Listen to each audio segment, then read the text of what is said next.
Hey guys, good morning. So, ito po yung upuan ng tao. Tsaka, ito rin po yung patungan ng patay. So, pagkatapos nito, ipatong yung patay. So, ilalagay na siya dito eh.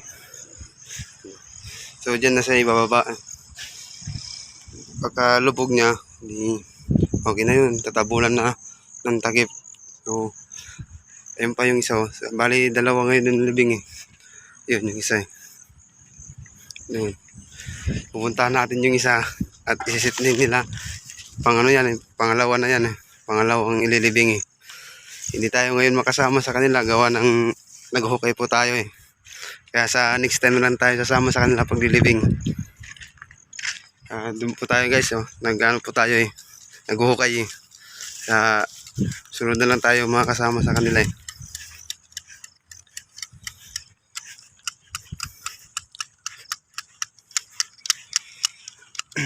Pards, ayos ka lang dyan Pards.